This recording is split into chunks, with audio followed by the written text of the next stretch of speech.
Amen. Welcome po sa ating panibagong series ngayong umagang ito na Wisdom. But before that pala, may announcement po pala ang Cutting Edge Young Professionals Ministry. Sila po ay may gagawin pong seminar sa April 16. Ang title po nito ay Career Symposium. So kapag tayo po ay nalilito sa career natin, yung mga first time na mga magtatrabaho, yung mga walang trabaho, yung hirap makuha sa trabaho. Maniwala po kayo mga kapatid. May mga experts po na magtuturo dito. May mga gagamitin si Lord na kung saan tutulong sa atin para dito yung mga hirap o kaya yung mga job mismatch na tinatawag na hindi ka babagay doon eh. Pero tanda natin kapag yung bumagay ka sa isang trabaho o sa isang ginagawa mo, mas magiging fruitful ka at magiging mas maganda buhay natin. So, Career Symposium sa April 16, Saturday, 9 to 12 noon. 9 a.m. to 12 noon po yan. Sabado. Itatak na po natin sa ating mga kalendaryo. April 16, Saturday, 9 a.m. hanggang 12 noon. Career Symposium. Kahit po anong edad ito, kahit hindi young professionals, pag hirap makahanap ng trabaho, o kaya tingin mo, hindi ka masaya sa trabaho mo, gusto mong magpalit ng magandang trabaho, sige lang, punta ka dito. Dahil trabaho na to. Okay? So, praise God. So, dito po, nakikita po natin sa ating backdraft ngayong araw na ito, itong wisdom. What is wisdom? Nung pinag-aaral, akala ko, loko-loko lang tong salitang ito, nung makita ko sa internet, but ni-research kong maigi itong word na ito, sabi ng Urban Dictionary, wisdom is the art of being the fool. Okay? Ito daw yung is the art of being the fool. Paano maging hangal. Okay? Ito yung katangian ng mga taong hangal, wisdom. So ito po yung mga pag-aaralan natin, how can turn foolishness into blessing. How can turn foolishness into wisdom. Paano po? How do I stop making dumb decision? How do I stop making dumb decision? Paano ba natin ihihinto yung mga hindi tamang desisyon natin sa buhay? I remember the story of the smartest teenager in the world. Pinakamatalinong teenager sa buong mundo. Siya po ay magkakaroon ng isang seminar sa isang lugar. Sumakay po siya sa isang private plane. Sa private plane po na ito, syempre, una may piloto. So may isa lang po talaga na piloto dito, tapos may yung smartest teenager, yung may sakay po na lolo, at may sakay na pastor. So 4 po sila dito sa private plane na ito. Nagkaroon po ng announcement yung piloto. Sabi niya, I have 2 announcements. Sabi nung piloto, good and bad. Sabi niya ganon. Bad news po, sabi niya, babagsak po yung eroplano natin. Ano naman yung good news? Good news, meron po tayong parachute. Kaya lang 3 lang po. Yung isa po maiiwan dito, kasama pong babagsak ng eroplano. So sabi nung piloto, pasensya na po kayo, kaya lang may asawa at anak po ko. Bata pa po yung mga anak ko. Kailangan po ko ng aking asawa at aking anak. Una na po ako sa inyo. Una pong tumalon yung piloto. Dapat huli yun At ganun. So, nung tumalon po siya, sunod naman, nagtaas ng kamay yung smartest teenager. Sabi niya, ako na po susunod, akin na po itong isa. 2 na lang natitira na parachute Sabi ganun, akin na po itong isa. Ako po yung smartest teenager in the world. Marami pa po akong gamot na ma-discover. Marami pa po akong matutulungan na tao. Yung gamot po para sa cancer, baka ako pa ang makadiscover. Yung gamot po para sa mga sakit na wala pang lunas ngayon, problemang walang lunas, malaki po ang potential ko, malaki yung posibilidad na ako ang makatuklas nito. Kailangan ako ng mundo. Sabi ng smartest teenager, and then tumalon na rin po siya. 2 na. Isa na lang po ang natitirang parachute, pero 2 parang po ang nakasakay dun sa babagsak na eroplano. Sabi po nung lolo, sabi ni grandpa, pastor, kuhain nyo na po yung nag-iisang parachute. Total naman po, matanda na ako. Malapit na rin naman po akong mamatay. Sabi niyang ganon, hayaan nyo na po ako ditong bumagsak at mamatay kasama ng eroplanong ito. Kayo po, pastor, marami pa po kayong matutulungan, marami pa kayong mababahagian ng salita ng Diyos. Sabi po nung pastor, pag po kayong mag-alala, sabi niya gano'n, makakaligtas po tayong dalawa. Sabi niya gano'n, paano tayo makakaligtas? Isa na lang yung parachute na nandirito ngayon. Huwag po kayong mag-alala, lolo. Yung nadampot po nung teenager, yung knapsack ko. Kaya po, dalawa pa po pala yung naiwan, yung knapsack po ni pastor, yung napulot nung teenager. Okay? Yan mga pamatalinong mga joke. Okay? Naiintindihan niya ng mga matatalino eh. Alam niyo po mga kapatid, kahit na smart pa tayo, may tendency na magkamali po tayo ng desisyon sa buhay. Kahit na gano'ng katalino minsan, hindi tayo perpekto. May tendency pa rin na magkamali tayo sa buhay kung hindi natin pinag-iisipan maigang desisyon. At ito po ang matindi, isang malaking pagkakamali pwedeng maging dahilan ng pagbagsak ng buhay mo. Isang malaking pagkakamali pwedeng maging dahilan ng pagbagsak ng pamilya natin, pagbagsak ng ministeryo natin. Isang malaking pagkakamali pwedeng sumira ng karir natin. Pwedeng sumira. How do I stop making dumb decision? Ito po yung pag-uusapan natin sa buong buwan ng April. Okay? So, next week, alam niyo po, excited po ako. I-share ko lang next week, saka sa mga susunod na araw, wisdom about God's will, wisdom about decision making. And next week, loloobin po ng Panginoon. I-share ko itong isa sa the greatest wisdom which ever told. Next week. Ito po yung, hindi ko sasabihin yung verse niya, pero napaka-expose ko po sa inyo tong verse na ito. Announce ko lang po. Ito yung topic natin next. Ito yung verse, sinasabi dito. Trust God from the bottom of your heart. Don't try to figure out everything on your own. Verse 6, listen to God's voice in everything you do, everywhere you go. He's the one who will keep you on track. Verse 7, don't assume that you know it all. Run to God, run from evil. Your body will glow with health. Your very bones will vibrate with life. Next week po yun, okay? Next week yun. So, yun po mga kapatid, wisdom part 2 natin next week. But today, napakaganda po na pag-usapan natin, paano natin maiiwasan yung mga dumb decisions, mga foolish decisions sa ating buhay. Isang malaking pagkakamali. May pagkakamali na kung saan pwede ka makabawi, pero may pagkakamali na hindi na. Paano natin maiiwasan ito? Isang kwento po sa Old Testament na kung saan maganda pong panimula natin ngayon, ano po ang gagawin? Lalo na kapag ikaw ay takot, ito kapag ikaw ay takot, madalas, nagdidesisyon tayo ng mali. Kapag ikaw ay natataranta, nakakapagdesisyon ka ng mali.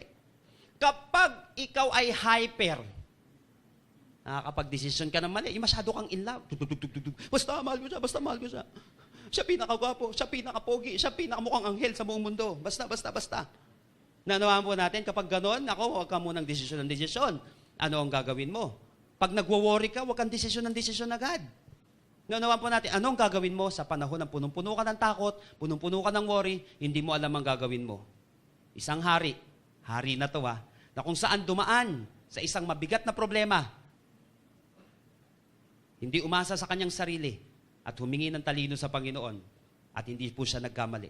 I want you to open your Bible with me in 2 Chronicles chapter 20 verses 1. Actually, hanggang 20, lahat po yan, buong chapter ng 2 Chronicles 1 hanggang 30 yan. Pero iisa-isahin ko lang po, tignan muna natin hanggang verse 3. Ito po yung kwento. After this, the armies of the Moabites, ito na naman to, Ammonites, and some of the Meunites, parang gigabytes, terabytes, okay? And some of the Meunites declared war. Sabi natin war. Declared war on Jehoshaphat. Declared war on Jehoshaphat. Verse 2. Messengers came and told Jehoshaphat, a vast army from Edom is marching against you from beyond the Dead Sea. They are already at Hazazon Tamar. This was another name for En-Gedi. Verse 3. So everybody's milk. Jehoshaphat was terrified by this news. Tingnan niyo po maigi. Jehoshaphat was terrified by this news. Ano pong balita ang mga nakapagbigay sa'yo ng takot recently? Anong balita ang narinig mo na nakapag-worry sa'yo? Anong mga balita ngayon, naku magsasara na kumpanya, na kung saan hindi ka mapalagay ngayon? Anong mga balita naririnig mo ngayon? Anong mga salita na umuukil-kil sa ating puso't isipan? Ang tindi nun. Lalim. Hindi ko rin maintindihan yun. Nabasa ko lang sa Facebook. Noong nag-seminar kami kahapon sa Montalban. Grabe, sabi may naglagay sa Facebook, taga doon. Grabe. Yung tinuro nila Pastor Julius, umpisa pa lang umuukil-kil na sa tenga ko. Sabi niyang ganun. Nilagay niya. Pinulot ko lang. Okay, joke. Okay, ano yung mga balita ngayon na kung saan di mo maintindihan na nagbibigay ng takot sa'yo? Jehoshaphat was, verse 3, was terrified by this news and begged the Lord for guidance. He also ordered everyone in Judah to begin fasting. Verse 4, so the people from all the towns of Judah came to Jerusalem to seek the Lord's help. Who among you today, nangangailangan ka ng tulong ni Lord? Lord, tulong naman po. Kulang yung pambayad ko sa bahay. Lord, tulong naman po. Wala pa po akong pantuition. June pa lang, vacation pa lang, no? Pantuition na agad. Naspo-force mo na eh. Mukhang wala kang pantuition sa June. Lord, tulong naman po. Kailangan ko po para graduate. Lord, tulungan mo po ako, Panginoon, kung ano po dapat kong gawin. Lord, tulungan mo po ako. Di ako alam kung sino pipiliin ko dito. Mukhang anghel silang tatlo, pero nadiniwala ko sa dito, demonyo, Lord. Dalawa dito, demonyo. Lord, sino po ba sa kanila, Panginoon? Ano po ba ang gagawin ko? Lord, tama po ba ito? Lord, tulungan niyo po ako. Sino sa inyo po ngayong umagang ito sinasabi mo, Lord, I need help? Lord, I want to seek for your help, O God. So, 2 Chronicles chapter 20 records King Jehoshaphat's greatest challenge to the point of in his leadership. Ito po yung one of the greatest challenge ni King Jehoshaphat sa kanyang leadership. Yung tatlong army po from 3 countries, Moabites, Ammonites, and the men of Mount Seir. Nagtulong-tulong po sila para puksain ang haring ito. At nagkaroon po ng takot ang haring ito. Lahat naman natatakot eh. Lahat naman may kanya-kanya po tayong takot sa ating buhay. Lahat po. But I want you to know that Jehoshaphat was one of the best leader in Judah. After of course, kay Solomon. Nagkaroon po siya ng takot nung marinig niya yung balita na may tatlo na kung saan mabibigat na kalaban, isa lang eh. Mahirap na eh, tatlo pa. Nagtulong-tulong, magtutulong-tulong para wasakin ang kanilang bansa. At natakot po siya. No doubt the king faced the same options we all face in crisis. Itong hari pong ito, mga kapatid, malamang na ito yung nangyari sa kanya, ay nangyayari din sa atin ngayon. May option siya eh. Alam niyo po kayong option. Ano yung number 1 option niya? Pwedeng to give up. Naging option mo ba rin yan? Naging option mo na bang mag-give up? O kaya naman to back up? Or to stand up? Mananatili ba ako? I-give up ko ba? Magba-back out ba ako dito? O maninindigan ako dito? Haharapin ko ang problema ko. Sino na po recently po sa inyo inatrasan na ang problema? O kaya naman nawasak siya dahil sa problema? O sino po sa inyo hinarap mo yung problema mo ng maayos at napagtagumpayan mo? In his most desperate hour, the king called his people from all over Judah to turn to God for national deliverance. Ginather niya po lahat ng tao nila sa buong Judah for national deliverance. At ito po nangyari dito sa passage na ito, yung verse 12. Ito po, napakaganda na nangyari. Verse 12. Sabi niya, "Oh, our God, won't you stop them? We are powerless against this mighty army that is about to attack us." Pera. Oh God, won't you stop them? Lord, wala po akong sapat na power. Naamin ko po, Lord, malakas siya. Lord, aatakihin nila. Lord, magsasara yung kumpanya. Lord, kulang po pang-tuition. Lord, yung Meralco. Palapit na ng palapit. Lord, yung naniningil ng tubig. Malapit na po. Lord, yung iilit ng sasakyan, ng bahay. They are about to attack us, Lord. Atakihin na nila, yan na, Lord. Alam niyo po mga kapatid, and King Jehoshaphat admitted to God. May inadmit siya sa verse 12. Alam niyo po yung sabi niya sa verse 12? We do not know what to do. Hindi po namin alam ang gagawin namin. Sino po sa inyo, honestly, meron kang area ng iyong buhay, may area sa iyong buhay na kung saan ito sinasabi mo, Lord, I do not know what to do. Lord, hindi ko po alam ano gagawin ko. Hindi ko po alam kung sino. Hindi ko po alam kung ano. Hindi ko po alam kung anong tamang desisyon kong gagawin. Honestly, sino po sa inyo may ganito ngayon? Lord, I do not know what to do. Hindi ko po alam, Lord, kung paano ko marireach yung dream ko. I don't know what to do, Lord, kung paano ko mabibili itong dream house ko. I don't know what to do. Kung paano ko po mabibili ito, maaayos itong problemang ito. I don't know what to do. Kung paano po namin haharapin ito. I don't know what to do. Sino po sa inyo may ganyan ka ngayon? I don't know what to do. Di ko po alam. So ito po, yung pag-uusapan natin ngayong umagang ito. Actually, I've shared it na matagal ng panahon, but today, really, kinausap ako ng Panginoon, shared this to these people. Right now, and I believe God has a fresh word for us this morning. Samahan niyo po ako sa panibago nating series. Ngayong umagang ito, Wisdom Part 1, ang title niya po is What to Do When We Don't Know What to Do. Ano ang gagawin natin kapag hindi natin alam kung ano ang gagawin natin? Sino na po handa ditong matuto at mabago ngayong umagang ito? Magsabi po ng Amen. Ano ang gagawin ko? Number 1, in verses 3 and 4. Alarmed. Kanina pong umaga, yung alarm clock ko, nakatatlong tunog. Wala lang, nabanggit lang ko lang. Verse 3. Alarmed, Jehoshaphat resolved to inquire of the Lord. And he proclaimed a fast for all Judah. The people of Judah came together to seek help from the Lord. Indeed, they came from every town in Judah to seek Him. Sabi niya sa verse 12, di ko po alam kung anong gagawin ko. Kailangan ko po ng tulong mo.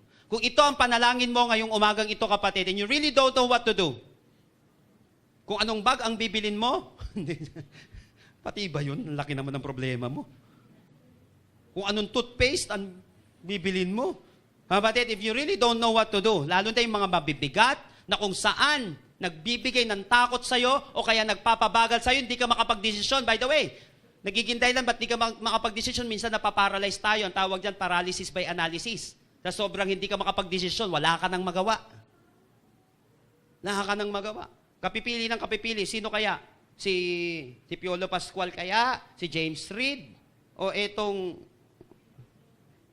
kapitbahay namin na ito? Pambihira, kapatid, 40 years ka nang pumipili, hindi ka makapagdesisyon. Nawaan po natin mga paralysis by analysis ang tawag doon. Hindi ka makapag-isip kung anong makapagdesisyon, kung anong course ang kukuhain mo. 4 years na, hindi ka pa nakapagdesisyon. Paralysis by analysis ang tawag po doon. So mga susunod na araw, pag-uusapan natin yan. Yung about decision making. So, nung siya ay natatakot na at hindi niya na alam ang kanyang gagawin, inamin niya kay Lord, Lord, makapangyarihan po sila. Lord, honestly, I don't know what to do. I don't know what to do. Today, if you don't know what to do, this is what you're gonna do. Verse 3 and 4, turn to God in prayer. Kapag hindi mo na alam ang gagawin mo, huwag ka munang kilos ng kilos. Dahil sinabi ko nga po, madalas, yung mga nagdidesisyon na kung saan malabo sa kanila, yung kanilang gagawin, kilos ng kilos, yun, nakuha yung bag ni pastor at tumalon agad. Nahulog sa eroplano. Malaking pagkakamali ng kanyang buhay. Nunawaan po natin mga kapatid, if you really don't know what to do, turn to God in prayer. Makikita nyo po in verses 3 hanggang 17, he sought the Lord. Before he did anything else, he sought the perspective. He sought perspective by praying and seeking wisdom from God. Bago siya gumawa ng kung ano-ano mang bagay, Lord, ano po bang pananaw mo dito? Every time na mag-decision po ako, lalo na ng isang mabigat na desisyon, o kaya nalilito ako, Lord, ano pong, hindi mo na perspective niya ng ibang tao Tol, ano masasabi mo dito? Walang problema yun Pero Lord, ano masasabi mo dito sa sitwasyon ko, Lord? What would Jesus do kung siya ang nasa sitwasyon ko? Ano ang gagawin mo, Lord? Ganun ang ginawa niya. Lord, kailangan ko po ng tulong niyo, Panginoon, di ko po alam ang gagawin ko. He sought the Lord. Number 2, he fasted in verse 3. Nag-fast siya. Di ba sinabi ko nga po ang fasting, pinapatanggal niyan yung mga blurred sa buhay natin para mas maging malinaw na makita mo kung ano ang sinasabi ng Panginoon. He fasted. Kapatid, huwag kang manghinayang sa pagkain na hindi mo kakainin. Manghinayang ka, kapatid, sa tamang desisyon na pwedeng mawala dahil hindi tayo nag-prayer and fasting. Then, makita ko po dito, he sought help from the Lord and admitted their problem. Lumapit siya sa Panginoon at inadmit niya, Lord, may problema po kami, Lord. Di po namin kaya. Kapatid, may mga bagay sa buhay na kaya mo. Pero may mga bagay sa buhay, honestly, na hindi mo kaya, pwedeng ipilit. Dahil pag pinilit mo, mawawasak ka. Aminin mo na lang na hindi mo alam ang gagawin mo. Aminin na lang natin na ikasisira ng buhay natin ito pag pinagpilitan natin. Huwag kang mapilit. No, huwag muna nating ipilit ang mga bagay-bagay. Sabi mo sa katabi mo, huwag kang mapilit. Huwag ka na mapilit. Lalo na alam mo, hindi makakatulong. And then after niya mag-seek ng help sa Panginoon, inamin nila yung hindi nila kayang gawin. And then he caught the message from the Lord. Nung nanalangin siya, nakareceive siya ng message sa Panginoon. Yun ang sinasabi natin. Napaka-importante ng word galing sa Panginoon. Nakinig siya sa voice ng Panginoon. Nakinig siya. Remember this church, prayer is our greatest privilege. Prayer is our greatest privilege, our greatest responsibility, and the greatest power God has put into our hands. Sabi nga po natin, privilege. When was the last time nakausap mo si Obama? Nakausap mo si Henry C. Pastor, makausap ko lang yan. Malaking privilege sa akin yan. Hindi ko na makakalimutan yan habang buhay. Pastor, makausap ko lang si Bill Gates.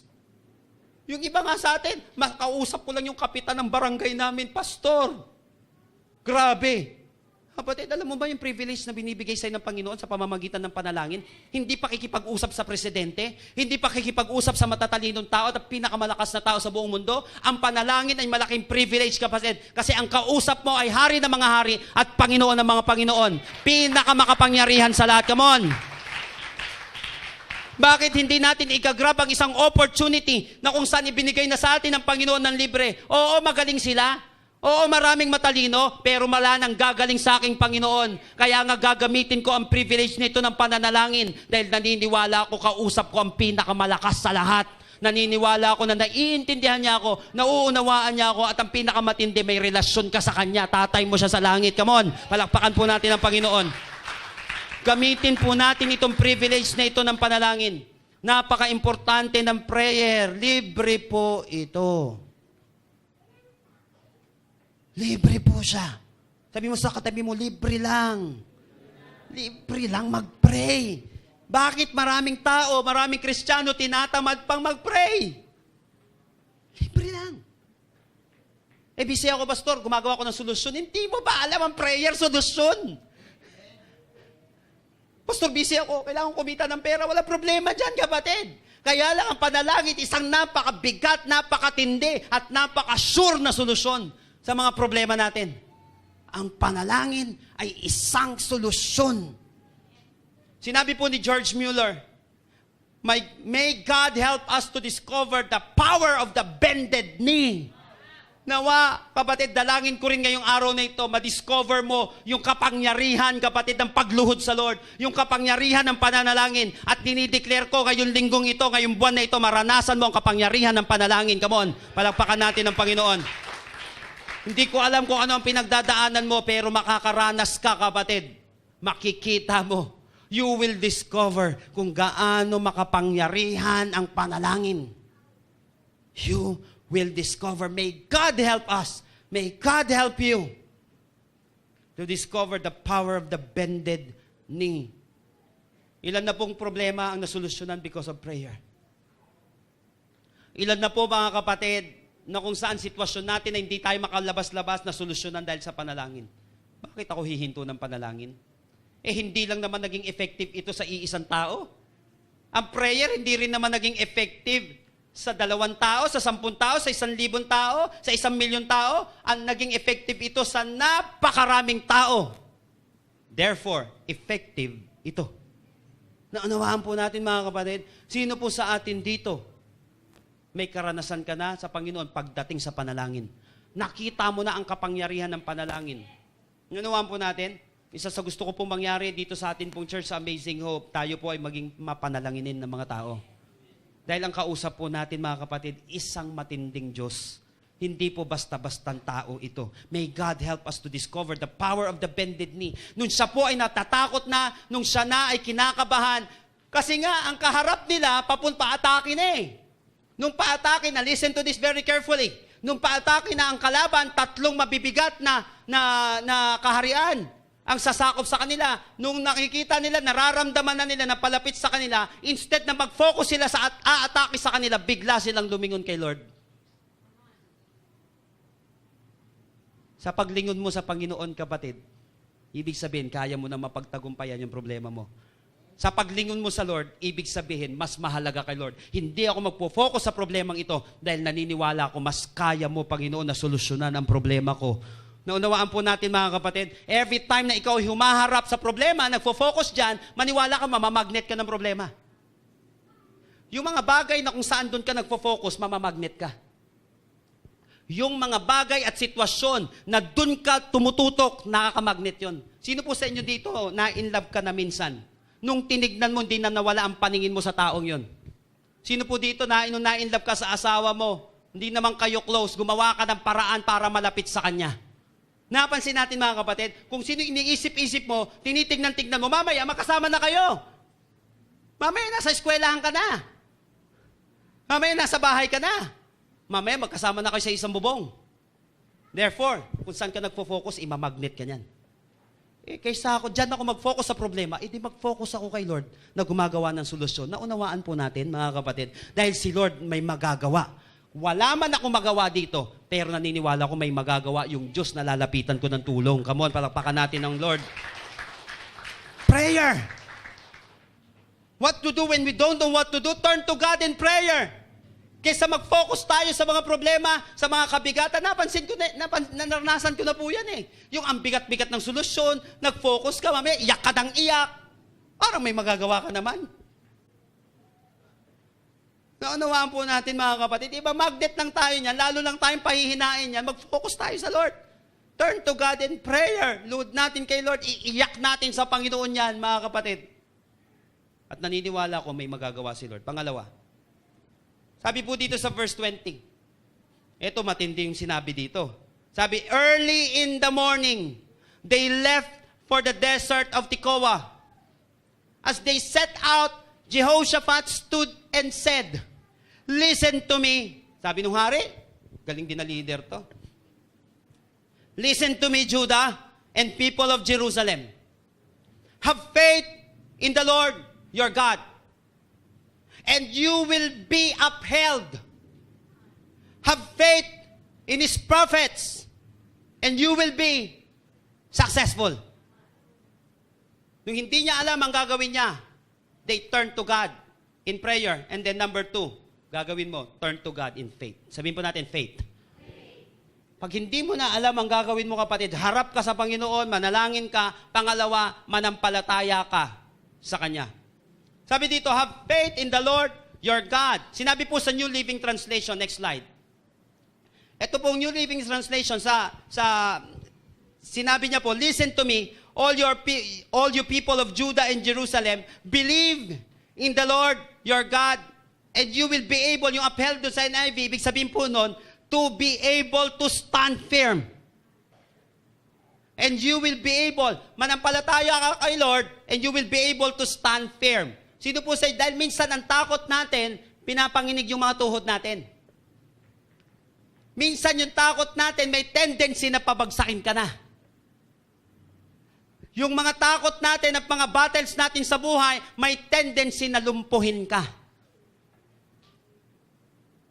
Ano ang gagawin natin? Sinabi dito, have faith in the Lord your God, and you will, so that you will be able to stand firm. Sino po sa inyo ngayon, honestly, yung problema ang kinakaharap natin, nakakapanglumo, nakakapanghina.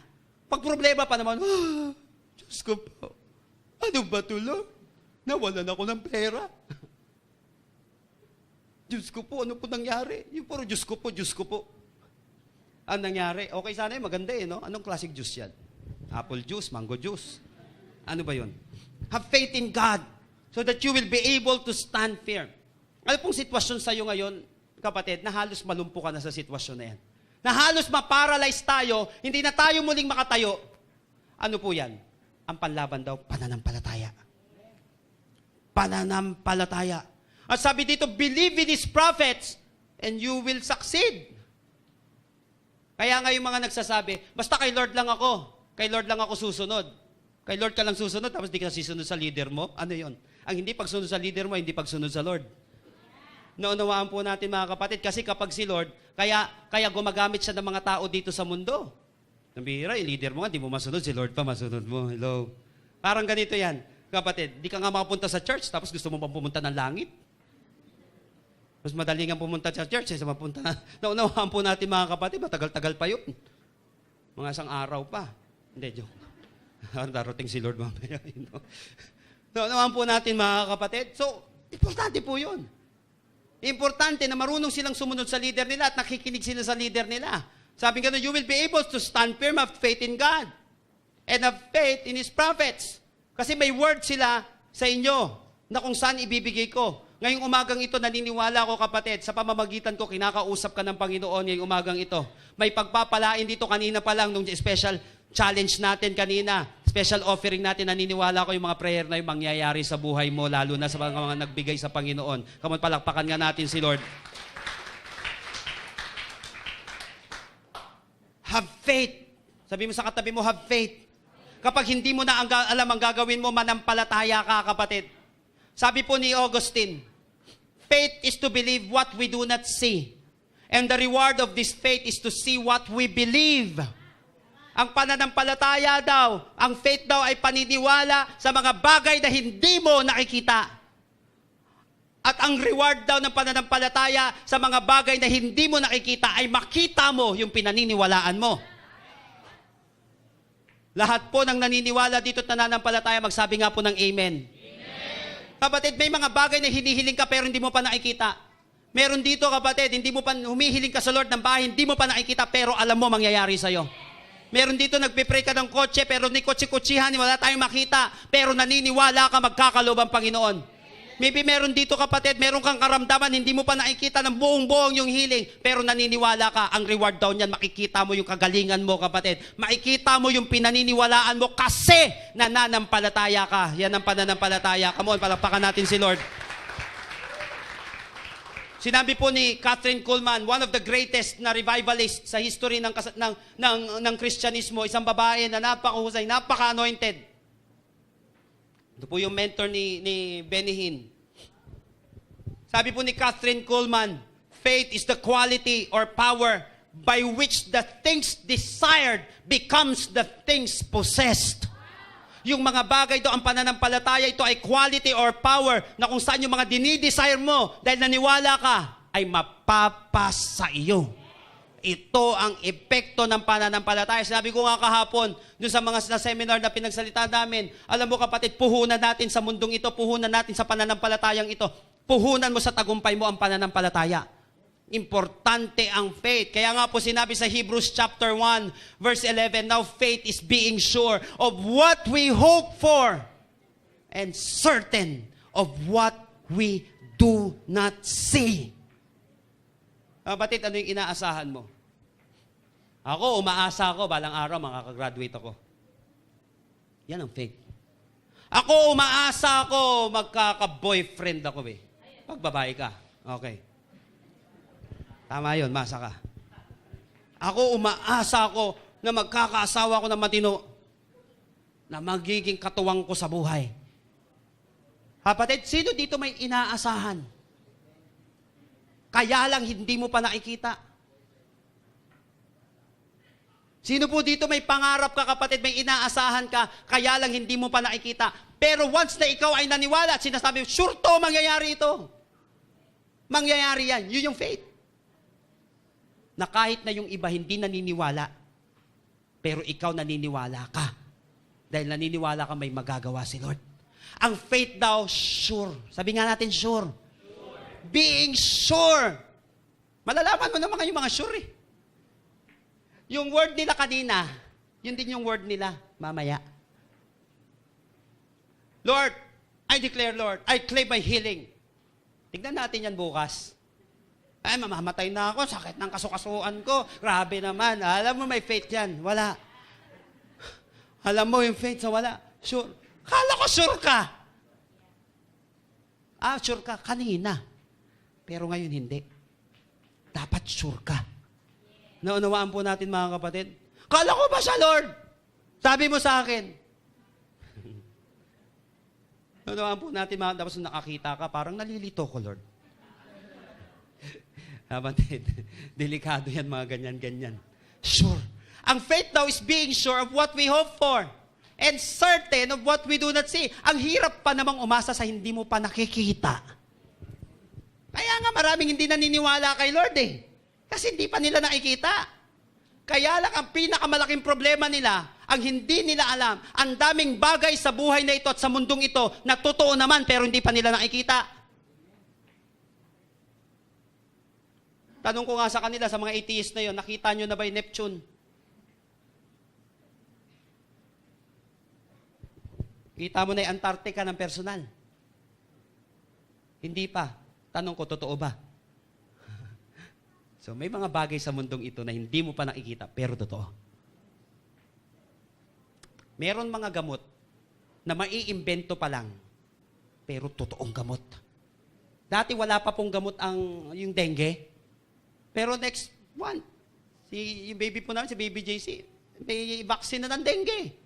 Hindi pa nakikita yun dati, pero may naniwala na mangyayari yun. Kapatid, alam mo, may mga bagay na hindi pa nangyayari ngayon na mangyayari sa buhay mo kung paniniwalaan mo lang. Maybe wala ka pang 1 milyon ngayon, pero kung naniniwala ka na magkakaroon ka niyan at yayaman ka, magkakaroon ka nga kasi naniniwala ka. Maybe wala pa yung pambayad mo ngayon. Hindi mo pa nakikita. Huwag kang kabahan. Sabi mo sa katabi mo, huwag kang kabahan. Basta naniniwala ka na ang Lord ay nagkakaloob, huwag kang kabahan, maniwala ka kahit hindi mo pa nakikita. Dahil balang araw makikita mo na yung mga bagay na hindi mo nakikita kasi nananampalataya ka. Always look with the eyes of faith. Kapag may pananampalataya yung mata mo, mangyayari yan, kapatid. Mangyayari yan. Importante ang pananampalataya. Now, the question is, do you have faith? Certain, sure, kahit hindi mo pa nakikita. Dati po, wala naman, di naman totoo yun. Wala naniniwala. Aircon? Nako. Ano yan aircon? Ang init-init. Dati ang aircon nila, yung gano'n, yung pamaypay, di ba? Yung gano'n, laki-laki ng pamaypay, yung ganito kalaki. Pamaypay. Wala naman nakakakita dyan dati. Wala naniniwala. For example, yung dalawa magkapatid, sabi nila, balang araw, lilipad yung mga tao. Tapos sabi ng tatay nilang bishop, tumigil-tigil kayo mga, alam mo yun, kala ko mumurahin yung mga bata eh. Tumigil-tigil kayo dyan. Sabi niya, mga blasphemous kayo. Kasi ang akala nila, ang alam lang nila dati, mga anghel, yun lang lumilipad. Sabi niya, basta, balang araw, lilipad ang mga tao, pati yung mga ka-churchmate nila. Alam mo yun, sa England kasi ito ginagawa sa kanila, pinipersecute sila kasi naniniwala sa balang araw, lilipad ang mga tao. Mga baliw na tong mga to. Persecuted. Alam mo sa pananampalataya mo, madalas mape-persecute ka eh. Dahil naniniwala ka kasi nakikita mo yon, alam mo mangyayari. Kaya nga hindi porket pinipersecute ka, hindi na totoo. Sabi sa akin dati, hindi ka makakapag-aral. Akala ko nga rin eh. Pero pananampalataya ang puhunan natin eh. Hindi mo matatapos yan. Wala na deadline na. Ang daming deadline, nakaabot ako. Pero sabi nila deadline kasi hindi nila nakita, pero pinakita sa akin ni Lord. Naunawaan po natin mga kapatid. Yung sabi, hindi na, lilipad ang mga tao, ilang beses nag-fail. Sabi, mga baliw tong mga naglagay ng alam mo yan, kumuha ng kahoy, nilagyan ng pakpak, halilipad, bagsak na naman sila. Kumuha ng drum, nilagyan ng pakpak, bagsak na naman sila. Hanggang pagkaraan ng ilang bagsak, umangat din sila. Naimbento nilang eroplano, sila yung Wright brothers. Mga pinersecute, pero napatunayan nila na totoo na mangyayari nga ito. May mga bagay na hindi mo pa nakikita ngayon, but all you have to do is magpatuloy ka lang, kapatid. Dahil darating ang panahon, nasa Diyos ang huling halakhak. Sasabihin mo, kapatid, sabi ko sa inyo, mangyayari yan eh. Naunawaan po natin, may mga bagay ka ba na hindi pa nakikita ngayon, pero naniniwala ka, ibibigay sa'yo ng Panginoon, manatili ka lang, stand firm. Manampalataya ka kay Lord, tiyak may mangyayari. Amen po ba? Palapakan nga po natin si Lord. Nasabi sa'yo ng pamilya mo, di ka makakapagtapos, di mo kaya. Kagabi parang saan ba yun kwento? May napanood kami may napapanood kami kagabi yung sa Mala. Alam mo ba yun? Magpakailanman yung matanda na nag-aral siya. Tapos di nakapaniwala yung iba, pinipigilan siya para makapagtapos siya ng pag-aaral. Tapos nakapagtapos naman siya, natuto siyang magsulat at magbasa. May mga bagay ngayon na kung saan hindi ka pinaniniwalaan eh. Pero alam mo, may word ka kay Lord eh, kapatid. All you have to do is to have faith, is to believe. Sinabi nila, hindi nagaganda ang buhay mo, mahirap ka na habang buhay, hindi ka nagagraduate, ganyan ka na lang. Ang problema sa'yo, pag naniwala ka sa kanila. Pero kapag naniwala ka kay Lord, ang laki ng problema nila. Naunawaan po natin mga kapatid. So naniniwala ako, ngayong umagang ito, na ang mga kaharap ko ay may pananampalataya kay Lord. Amen po ba? Come on, palakpakan nga natin si Lord. Paniniwala. Paniniwala. Importante magtiwala ka lang. Turn to God in faith. Have faith in the Lord. Have faith in His prophet and you will be successful. You will succeed. Sabi dito. And then lastly, in verse 18, ito yung pinakamatinding ginawa nila sa lahat. Verse 18, Jehoshaphat bowed with his face to the ground, and all the people of Judah and Jerusalem fell down in worship before the Lord. Then some Levites from the Kohathites and the Korahites, pambihira, tindi nito, Kohathites. Siguro kumukuha ng tithes tong mga to. Kohathites eh. Kaya siguro pinarurusahan sila ni Lord dati sa bansa nila. Kohathites. Siguro nga. Tapos isa Korahites. Okay? Stood up and praised the Lord. The God of Israel. Joke lang po yun ha. Hindi totoo yun ha. Okay? Then some of the Levites from the Kohathites and the Korahites stood up and praised the Lord, the God of Israel, with very loud voice. Pambihira. May malakas pala na voice na kung saan nakaluluwalhati sa Panginoon.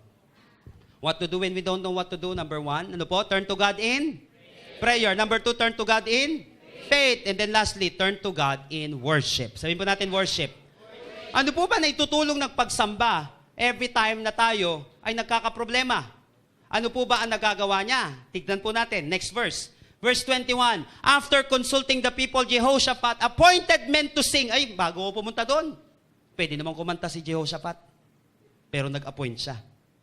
Bakit? Hindi lahat kaya mong gawin. Di porket hari ka, magaling ka ng kumanta. Kapatid, kung hindi ka magaling, huwag mo nang ituloy. Hindi ka magiging hari niyan pag ganyan ka. Kung gusto mo maghari ka sa karir mo, dun ka sa strength mo mag-focus. Meron dito, strength nila ang kumanta. Pero hindi niya strength yon, kaya nag-appoint siya ng tao kasi dun siya naghahari.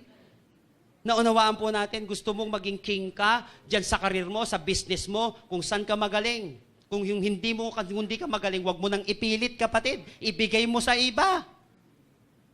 Kaya humingi ka ng tulong. Okay? Kapag hindi ka magaling dyan, wag mong pagpilitan. Basta magaling ako kumawak ng pera, wag mong pagpilitan. Ibigay mo sa magaling. Naunawaan po natin mga kapatid, di naman kaya magtinda ni Henry C. sa lahat ng SM. O, kaya niya ba yun? Di niya naman kaya yun. Di nag-appoint siya ng mga magtitinda. Nag-appoint siya ng mga magmamanage. Yun yung matalinong tao. Leverage ang tawag dun. Okay? Jehoshaphat appointed men to sing to the Lord and to praise Him for the splendor of His holiness. And they went out at the head of the army. Tindi. Holiness. As they went out at the head of the army saying, give thanks to the Lord, for His love endures forever. Tignan mo maigi.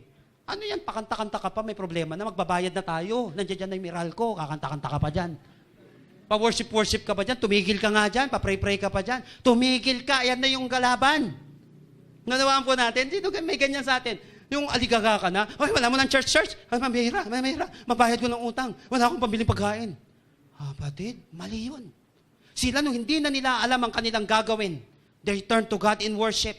Nagpasalamat sila. Ano yun? May problema ka, nagpapasalamat ka sa Lord? Kapatid, ito maganda. Ipagpasalamat mo na maaga pa lang yung tagumpay mo. Kasi pag nagpasalamat ka na, tiyak mapapasayo yan. Agahan mo, i-advance mo na. I-advance mo na ang pasasalamat mo sa tagumpay mo. Kapatid, meron dito may problema. I-advance mo na dahil masusolusyonan na yan. I-advance mo na ang pasasalamat at pagsamba mo. Naunawaan po natin, meron dito naghahanap ka mapapangasawa, i-advance mo na pasasalamat kay Lord. Makakakita ka na matinong tao. Naunawaan po natin. Meron dito kapatid, wala ka pang sasakyan, i-advance mo na ang pasasalamat kay Lord. Meron dito kapatid, wala ka pang 1 milyon, pero i-advance mo na ang pasasalamat sa Lord. Why? Give thanks to the Lord, for He is good. His love endures forever. Huwag kang lumapit sa mga taong di naniniwala sa forever. Because His love endures forever. May maaasahan ka kay Lord. Ito pa maganda. Ito, tignan niyo po maigi itong passage nito. Give thanks to the Lord for He is good. His love endures forever. Doon ako lalapit sa may forever. Si Lord. Naunawaan po natin? Kasi pag umasa lang ako ng umasa sa Kanya, hindi siya forever. Hindi forever ang pera niya, hindi forever ang pera ng Bangladesh, hindi forever ang pera ng Pilipinas, hindi forever ang kabangyaman ng mundo, pero si Lord, kapatid, maniwala ka forever. Di siya sambahin mo, forever pala siya. Naunawaan po natin mga kapatid, give thanks to the Lord, for He is good, His love endures forever. Matuto kang sumamba kapag ikaw ay nalulungkot. Kapatid, matuto kang sumamba sa panahon na mabigat ang problema mo. Dahil ang pagsamba ay paniniwala na kung saan kaya ng Panginoon na tulungan ka sa mga problema mo. Give thanks to the Lord. Ang ibig sabihin nitong Lord na ito mga kapatid, kaya niya, makapangyarihan, Almighty God. Kaya niya. Kaya sila lumapit, give thanks to the Lord for His love. Ito pa maganda. Yes, may pagkakamali sila. May mga sablay sila. Pero lumapit sila sa Diyos na punong-puno ng love. Kasi yung love na yon, kapatid, kayang isurpass yung mga kakulangan nila sa buhay. Mahirap humingi ng tulong sa nagawan mo ng pagkakamali. Amen po ba? At minsan kaya kang tulungan pero nahihiya ka na. Kasi nagkamali ka sa Kanya. Kaya hindi ka na makahingi ng tulong kasi alam mo, markado ka na. Pero maniwala ka kapatid, ano man ang mga pagkakamali natin, ano man ang mga pagdapa natin sa buhay, lapit ka kay Lord. Why? His love endures forever. Hindi ka mahal ni Lord kahapon lang. Hindi ka mahal ng Panginoon before ka nagkamali. Mahal ka ng Panginoon sa oras na ito at anuman ang sitwasyon mo. Kaya pwede kang lumapit sa Kanya because His love endures forever. Come on, mas malakas nga po na palakpak para kay Lord. Turn to God in worship. Worship Him. Worship Him because He is your Father. Ilang beses na po dito sa mga nanay at mga tatay, ilang beses nagkamali ang anak ninyo. Yes, nagalit ka. Kunyari, hindi ka na makakapasok. Mata mo lang walang latay. Pero ngayon, mahal na mahal mo pa rin. Nasabi mo lang, kung mabait ka, di mas mabait si Lord sa atin. Naunawaan po natin mga kapatid, kaya niya tayong tulungan. Deserving si Lord ng pinakamataas na pagsamba natin. Deserving si Lord sa pinakamataas na pasasalamat natin. Kaya, kapag dadating ang panahon, you don't know what to do. Turn to God in prayer. Turn to God in faith. And turn to God in worship. Believe me, may kayang gawin ng Panginoon. Amen po ba? Palakpakan nga po natin si Lord. Praise God. Hallelujah. Tayo pong lahat ay makakatayo na sa presensya ng ating Panginoon ngayong umagang ito. Patuloy po natin pagbulay-bulayan ng salita ng Diyos natin na pag-usapan ngayong oras na ito. But before that, nung sila po ay sumamba sa Panginoon, di silang ba na pasalamat sila sa Panginoon. Sabi dito, give thanks to the Lord, for His love endures forever. Kasi mahal tayo ni Lord eh. Sabi niya gano'n, mahal tayo ni Lord. Ano pong nangyari pagkatapos noon? When they turn to God in prayer, in faith, and in worship, what happened? Alam mo si Lord? Hindi yan nagbibiro eh. Hindi nagbibiro yan eh. At hindi ka lumalapit sa pangkaraniwan. Tiyak may mangyayari. Oras na ikaw ay mananampalataya, oras na ikaw ay manalangin, at oras na ikaw ay sumamba. Verse 22.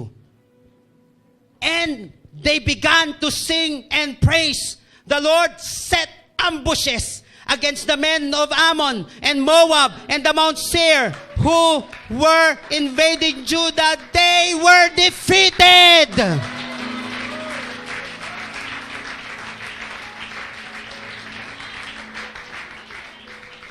Hindi na sila masyado hindi na nagsayang ng spear.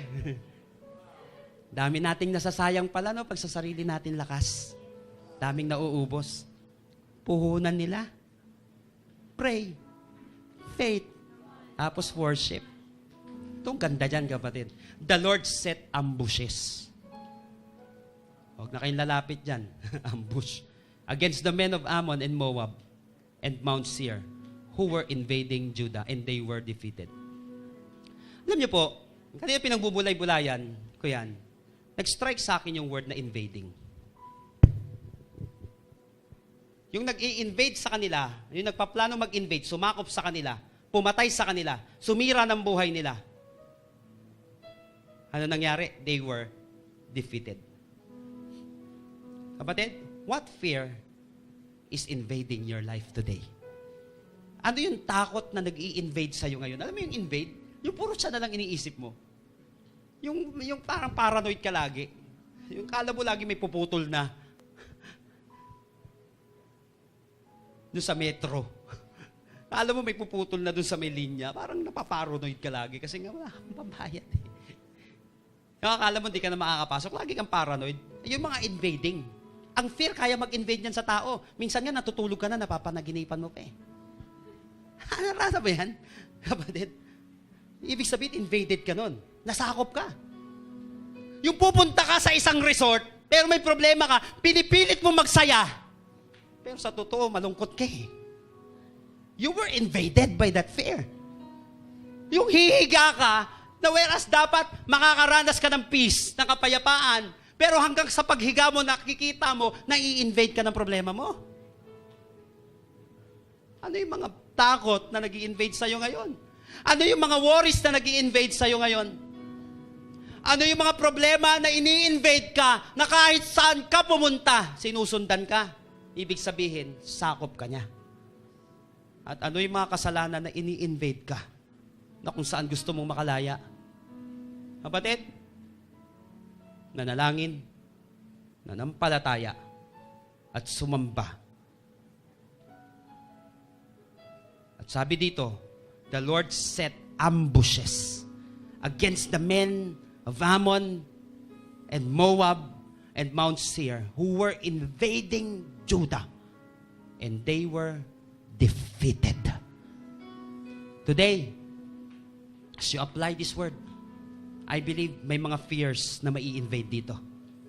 May mga karamdaman na mai-invade dito, na di-defeat natin. Yung karamdaman na nag-i-invade sa'yo ngayong araw na ito, kapatid, believe me, they will be defeated. That cancer will be defeated. That tuberculosis will be defeated. That poverty will be defeated. That worries and fear will be defeated. Hallelujah. Oh God. Oh Jesus. Why don't you close your eyes today? Lord, tawarin mo po kami, Panginoon, kung ang daming solusyon na naiisip namin. Pero minsan kasi, Lord, unconventional tong solusyon na ito eh. Hindi pangkaraniwan kasi, kaya minsan di namin may practice eh. Di naman kasi yan ang alam naming solusyon. Pero Panginoon, mas matalino ka sa amin, Lord. Kaya madalas nagkakamali po kami, Lord, kasi yung alam lang namin, Panginoon, at di kami umaasa dun sa alam mo. Pero ngayong oras na ito, umaasa po kami sa iyo, Lord. Your love endures forever. Salamat na lang, Lord. Maaasahan ka. Napakabuti mong tatay sa amin, Panginoon. So right now, any one of you, meron po ba sa inyo ngayong araw na ito, kapatid, may nag-i-invade sa yung fear? May nag-i-invade sa yung sickness. May nag-i-invade sa yung worry. May nag-i-invade sa yung kasalanan. May nag-i-invade sa yung na mga bagay na kung saan matagal mo nang pinoproblema na kahit saan ka pumunta, hindi ka pinapakawalan at pinapahalata niya na sakop kita. I already conquered you. Ano man yung bagay na yan, kapatid, God will set an ambush today. Magsiset ng ambush ang Panginoon. Hindi magpapatuloy yan na mawasak ang buhay mo, kapatid. May magagawa si Lord sa buhay mo. May magagawa. If this is your first time today, kapatid, put your faith in God. Put your faith in God. May mapapala tayo sa Lord. Any one of you right now who wants to give his life to the Lord, maybe this is your first time pero sinasabi mo, Lord, I want to give my life to you. Lord, worthy ka na pagbigyan ng buhay ko, Panginoon. Worthy kang ipagpalit sa takot na ito, Lord. Worthy kang ipagpalit sa kasalanan sa mundong ito, Panginoon. O among you here right now, you want to give your life to Jesus. Sinasabi mo, Lord, take control of my life. I trust in you, Lord. Maybe this is your first time, okay, sinasabi mo, Lord, na you want to rededicate your life to the Lord. At the count of 3, I want to challenge you. Lift up your hands and we will pray together. And I believe that after this prayer, your life will never be the same again. But before that, before I will count, meron po ba sa inyo dito na i-invade ka ng takot mo? Na i-invade ka ng karamdaman? Kino-conquer ka na ng worry na yan. Wala ka ng kapayapaan. Ay tanong gawin mo, sinusundan ka. Ano man yan, kabigatan na yan, ang problemang yan. Believe me, God will set an ambush. May magagawa si Lord. Hindi ka mamumroblema. Maniwala ka, sila nag-away-away. Hindi mo problema yon, kapatid. Problema ng mga problema mo ngayon yun. Kapag ikaw ay nagtiwala na sa Panginoon. Among you here right now want to put his faith in God. Nanampalataya ka sa Lord. Ngayong oras na ito, mananalangin tayo katulad ng ginawa ni Jehoshaphat. Are you ready? Lift up your hands. The count of 3. Come on. 1, 2, 3. Hallelujah. Mabilis lamang po na panalangin if this is your heart's desire. Mabilis po na panalangin. Bigay muna natin buhay natin sa Lord. Sandal muna natin yung buhay natin sa Kanya. Before anything else. Ito yung pinakamagandang desisyon na gagawin mo ngayong araw na ito. Sabi mo sa Kanya, Panginoong Jesus. Panginoong Jesus, Umaasa po ako sa iyo. umaasa po ako sa iyo. Nagtitiwala ng buong puso, Nagtitiwala ng buong puso, ng buong lakas, ng buong lakas, ng buong kaluluwa. ng buong kaluluwa. Ngayong oras na ito, Ngayong oras na ito, lumalapit po ako sa iyo. lumalapit po ako sa iyo. Patawarin mo po ako Patawarin mo po sa mga nagawa kong kasalanan. sa mga nagawa ko kasalanan. Naniniwala po ako Naniniwala po ako na mahal mo ako. na mahal mo ako. Kaya ngayong oras na ito, Kaya ngayong oras, kinikilala kita kinikilala kita bilang aking tagapagligtas, bilang aking Panginoon, bilang Diyos na makapangyarihan sa lahat. Salamat po sa pagtanggap sa akin. Salamat po sa kaligtasan. Salamat po sa pagmamahal. Sa pangalan ni Jesus. pangalan ni Jesus. Amen. Kapatid, kung pinag-pray mo ng first time yan, panalangin na yan, believe me, tinanggap ka ng Panginoon. His love endures forever. Mahal ka ni Lord. Mahal ka ni Lord. And before we end this, right now, I want to pray for you right now. For these people who are invading with fear, right now. Father, in the name of Jesus, Lord, I pray for the one who is so powerful, who is most powerful. Lord, I pray that you set an ambush, Lord, for these things, Lord, na nag-i-invade sa Kanya. Takot man. Right now, I rebuke it in the name of Jesus. Palitan mo po ng kapayapaan ang takot na yan sa pangalan ng Panginoong Hesus. Karamdaman na matagal nang sumasakop sa katawan ng lalaki at babaeng ito, ngayong oras na ito na naniniwala sa iyo, I cancel it right now in Jesus' name.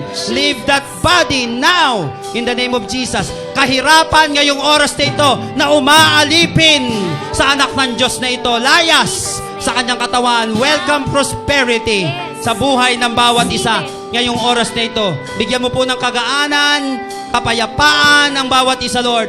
Kami po'y patuloy na magtitiwala. Yes, may takot man, Lord, pero every time na may dadapo, every time na may maririnig na ganito, every time na hindi na namin alam, we will always turn to you, God, in prayer. We will always turn to you, God, in faith. And we will always turn to you in worship. So today, Kung naniniwala ka, kapatid, na si Lord ay nasa sa atin na, come on, before we leave this place, can we just worship the Lord? And imagine mo, habang kumakanta ka, habang nagpupuri, habang papalabas ka ngayong araw na ito, magsiset ng ambush si Lord. Magsiset ng ambush si Lord. Sa mga problemang yan, bibigyan ka ni Lord ng kapayapaan. As they began to sing and praise, the Lord set ambushes against men of Ammon and Moab and Mount Seir, who were invading Judah, and they were defeated. Come on. Hold on. Oh God, hear our praises. Oh God. My Savior, my King, my everything. Oh Jesus, you are the reason I live. Come on, sing praise to God. May nangyayari na sa spiritual world. May mga gumagaling. May mga binibigyan ng kapayapaan. Come on, just worship God. May pinapawing kalungkutan ng Panginoon. Oh God, Lord, invade these people today. Instead na ma-invade ng mga problema. The reason I live forever. Come on, lift up your voice and give praise to God. He's here. My Savior, my King, my everything. Oh Jesus, you are the reason I live forever. Come on, with all of your heart and soul, lift up your voice and declare it. My Savior, my King, my everything. Oh God, oh Jesus, you are the reason I live, forever I give my all to you. Come on, pray to the Lord right now. My path, each step that I take, you need me, Lord. In your arms I stand. You guide my path, each step that I take. You, for the last time, come on, declare it. You guide my path, Lord. You guide my path, each step that I take. You lead me, Lord, in your arms I stay. Yes, oh God, with me, my Savior, my King, my everything. Oh Jesus, you are the reason I live, forever I give my all to you, my all to you. Come on, declare it, my all to you, my all to you. Lord, we dedicate, we give my all, our all to you today, oh God. Come on, praise God, worship God today. Hallelujah. Habang pumapalakpak ka, may karamdaman na gumagaling. Habang nagpupuri ka kay Lord, may problema na napagtatagumpayan. Hallelujah. Oh God, may pagpapalang dumadaloy, bumubuhos. Hallelujah, hallelujah, oh God. Catch the fire. Catch the blessing. Catch the healing right now. Oh, catch your dream. Hallelujah. Oh, God. Lord, hindi man namin alam kung paano, Lord.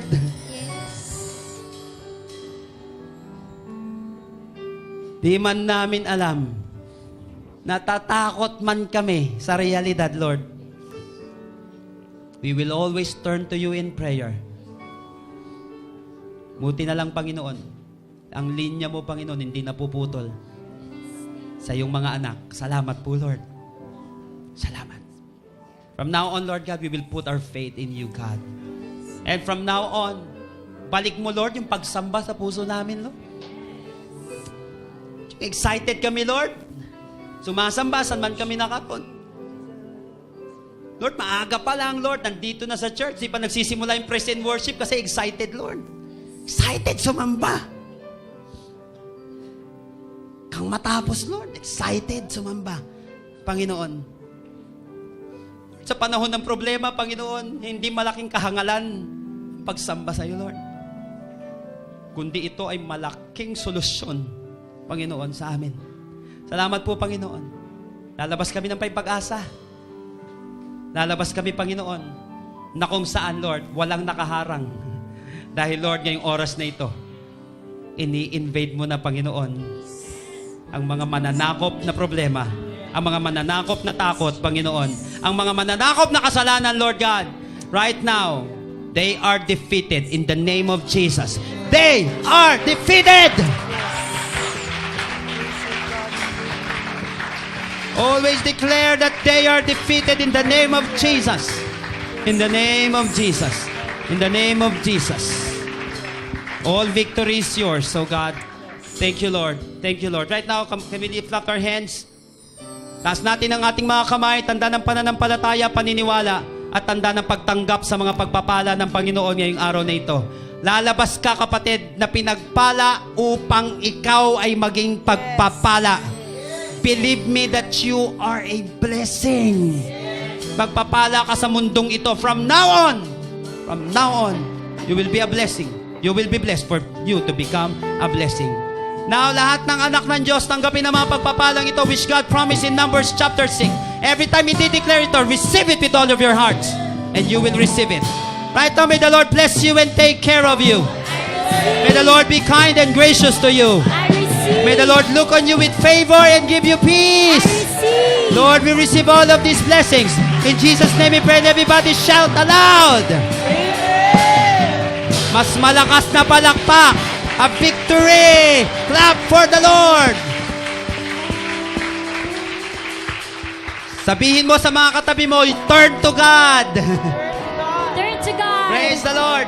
God God bless bless you all. everyone. See you next Sunday. Tell me what you want me to do, Lord God.